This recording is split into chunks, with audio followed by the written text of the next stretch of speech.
Yo, what is going on, y'all? I'm Cavell Anderson, and we are back with another Veve and Ecomi video, man. Before we jump into this one, man, shout out to the homie Taps Trades. Yo, keep him in your thoughts and your prayers, whatever you believe in. You know, I don't get too deep into all of that, but the homie is going through it right now. Make sure y'all send him some love on Twitter on his channel. He actually had a stroke. I believe he had a stroke thanks to the COVID vaccine. So yeah, I mean, it's crazy. But yeah, go show him some love. He definitely needs all the support in the community behind him right now. And shout out to him for this amazing interview, by the way. So yeah, he really understands this project, and he asked some very, very amazing questions. And in this video, we're going to be going over one of the heaviest hitting questions in this entire interview, in my opinion. This is one of the things that I've been concerned about. Like this, I have been telling you all for the longest that Veve, this investment, everything, it comes down to a content problem for me. That's exactly how I've been seeing it. It's all about content. How are you going to have enough people to manage the Veveverse? How are you going to have enough people to make these digital collectibles, to focus on the Omi token, to do all these different things? And I know people were saying stuff like, oh, they can outsource, they can make more additions. They can't make so many additions to the point where they're completely useless just so people can have something. It's like they have to still be reasonable with what they do. It has to be exclusive. It has to be valuable. It has to be a certain amount. So they can't just throw a bunch of additions out here so people could because people can have something. This is not like Fortnite so everybody can get a character. Like, no, it's not that. So that being said, Rhys is actually going to point out how this is one of their toughest. This is pretty much their toughest thing that they're trying to deal with as well. And I like seeing stuff like this. I like hearing the team have some of the same thoughts that I have about something. Mainly because it lets me know that my grasp on what's going on is very solid still. Like this helps me know that, okay, if this is the biggest problem that I see, and you feel like it's the biggest problem for the team right now, then yeah, I actually understand. I fully understand. So yeah, we're gonna jump into it. Like I said, be sure to show Taps some love. Shout out to the homie Taps. Be sure to drop that thumbs up, subscribe, turn on notifications, all that. And yeah, let's get into it. Let's hear what Rhys has to say. Then we'll dive into some more of my thoughts. For objectivity, I'm kind of curious, what are some immediate challenges that, you and the team see for Veve's growth? We have the target of 1 million users by the end of the year. What are some challenges that you foresee? Yeah, I mean, I think the app in its current state can handle that many users now. We've obviously, we went through that big re-engineering stage. And I know that was frustrating for a lot of people, but it had to happen before we could roll out things like Marvel and some of these brands. One immediate challenge we're really facing is finding the right devs. We have a very specific tech stack to try and find people that are in the same time zone as our development team so that they can actually work together. It is proving quite difficult. And that's the one aspect that I didn't think about. I didn't think about how the time frames and things like that have to match. Like that's very, very important with a project like this.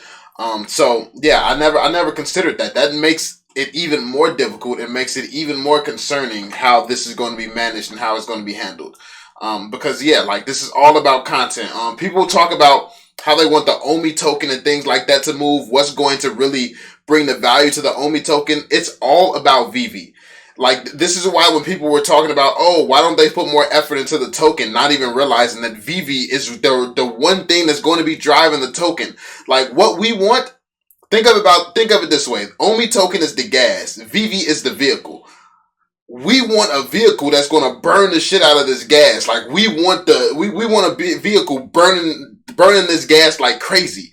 But the thing is, they're still building up the vehicle. Like, the vehicle right now, this thing could ride for 100 years without really burning all that gas that we have, all the Omi. So we need a vehicle that's a lot more stronger. Like we need a vehicle, like we need a spaceship. Like we need to be time traveling with this or something so we can get them type of burns. Like that's the goal here. So Veve is going to be king when it comes down to everything being successful. Obviously, Veve's success makes the collectibles more valuable, and Veve's success will also make the Omi more valuable. This is 100% a content play right now.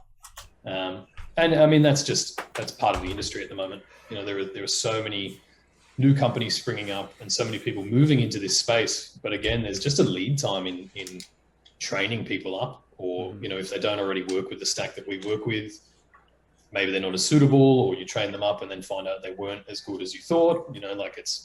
And Michael, our CTO, is quite ruthless with the way that he assembles the team. And he has to be, right? We need to be able to rely on each person in it to do their job. So that's definitely going to be a challenge, but I trust him to build that out. In terms of that's probably the biggest challenge from a functional standpoint. The app is obviously resonating with people. The experience is resonating with people. One thing I would like to see, and a lot of people suggest this, is just the availability of different types of content, so that new users, they don't have to struggle through a drop for the first few weeks before they manage to experience something in augmented reality. So as you can see, it's all like, even he's bringing it back to the content. He's bringing it back to the team. Obviously, the team creates the content. It's the content. Like, it's not even necessarily getting your hands maybe on like a crazy collectible, right?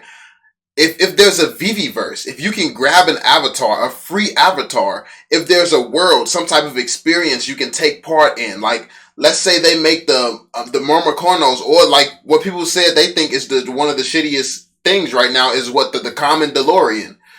What if they made it so anybody can, like, it's super cheap to grab one of those? What if they made it so if you have a common DeLorean, you can take place in DeLorean races or something? Just like, and not necessarily you have to own a drivable DeLorean.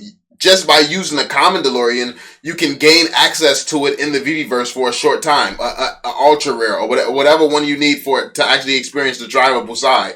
Like, if you have they can make the common DeLorean be like a key into some type of DeLorean drivable hub where you can go and rent a good DeLorean, rent one of the other DeLoreans, where then you can take part in these races. You can be a part of the Viviverse, have some type of experience, and it's really something for people to do, even if they don't have collectibles right now. And I think that's the big thing here. Like, Vivi is more than capable of bringing in millions of users right now. I think Vivi will without a doubt bring in millions of people right now. It's just, what are they going to do? Everything that's seen as good sells out. I mean, honestly, it's going to get to a point, like, I'm seeing, like, the common Spider-Mans. It's crazy how out of the loop people are. People are selling the common Spider-Mans below market price. And it's crazy how people don't really understand the fact that the goal of Vivi is to have 100+ million people on the platform. So you see a drop, what was it, like 32,000 of these things? That seems like a huge number right now. But when Vivi accomplishes that goal of having tens of millions of people, the commons is going to be super, super rare. And this is the one thing that people are not actually understanding. And this is why things are selling for these insane, absurd prices right now, because the demand is not as high as they could be. Right now, most of the people are looking for flips, looking to make a quick buck. But once the experience is really enhanced, once there's a Viviverse, once there's more things to do with these collectibles, let's say you need to have a common Spider-Man to get access to some type of Spider-Man minigame. Or let's say they do a drop where you can only participate in this Marvel drop if you have a common Spider-Man. Then that instantly boosts the demand of the common Spider-Man. Like people are in a mindset right now where they only think about right now. They don't think about what's to come. They don't think about the fact that this is the very first Marvel drop in the history of Marvel. So if there's going to be some type of key that unlocks something in the Marvel universe, what would be better suited for that than the very first Marvel digital collectible? So, I mean, and they can't do something like that with like the secret rare, because then everybody really would complain about that. So it's like, yeah, I mean, there could be some special benefits and stuff to having a secret rare, but more than likely, if they're going to have access keys to different parts of the Viviverse, it's going to be with common, something that it's very likely a lot of people can have. So, yeah, I mean, that's just some of my thoughts on it, but let's hear what else Rhys has to say. Yeah. Well, that kind of thing, that can be a bit of a barrier to new users. They don't have to struggle through a drop for the first few weeks before they manage to experience something in augmented reality, or that kind of thing. That can be a bit of a barrier that we've noticed. So I think that will become an offering at some point. But it'll either be in that capacity or just the edition numbers will increase for the commons and things like that, so that there is availability. Yeah, and I don't think that like the edition numbers, that is one thing that I heard. I don't think the edition numbers is going to be a good solution, because I mean, people already see commons as useless, and then you make even more commons, so it's going to be even less valuable just for people to have something. I mean, this isn't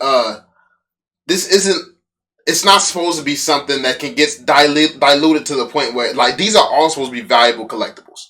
Like, everything does not have to 10x, 20x, but it would be nice if people could, like, even from the smaller collectibles, like, make a couple of dollars more than what they paid for it. It should still hold some value. Like, so yeah, that's just my thoughts about it. You don't want to completely dilute and water down your product. It does not matter what rarity, because you don't want commons to be seen as a joke. It might get to a point where a common is just one of those things that everybody wants to stay away from because it's completely useless. You might as well be buying a Fortnite asset if you buy a common in VV. Like, it's like, nah, you don't want it to be that. You want people to be sleeping on commons, and then a year, 2 years from now, when we have 5, 10 million people on the platform, people realize, wow, those commons were always valuable. We just didn't see it at the time because we were thinking so narrow-minded. Like, this is what we want. We want people to be woken up by the fact that commons are super rare, especially when we get to like 10, 20 million people, things like that. So, yeah. But outside of that, I mean, Rogers and Cohen have been smashing it. You know, I did see some people comment a few days ago in the Telegram that they... Yeah, so right now he's going to get into like marketing, press, and things like that, like how they're getting certain looks, which is what Roger and Cohen is behind, like getting them on certain publications and things like that. And people not realizing how that works. If you do want to watch the rest of this, be sure to check it out on Tap's channel. We may cover some more things here and there, but yeah, this video, I really wanted this video to focus primarily on the biggest concern that I think that we have, the biggest challenge we have going forward with VV.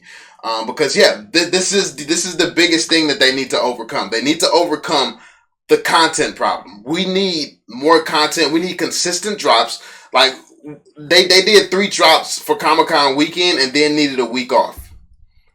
We need them to be able to do those 3+ drops for a Comic-Con weekend and still have the next week's worth of like 2 drops on Tuesdays and 2 drops on Thursday. We need them to have that type of content, that type of team, that type of platform where we can handle all of this stuff. Like, this is what we need. We need VV to be able to handle this in order to get to where we need this project to go. That is what's really going to generate us the most returns with this project. So yeah, let me know what you all think in the comment section down below. Let me know y'all thoughts.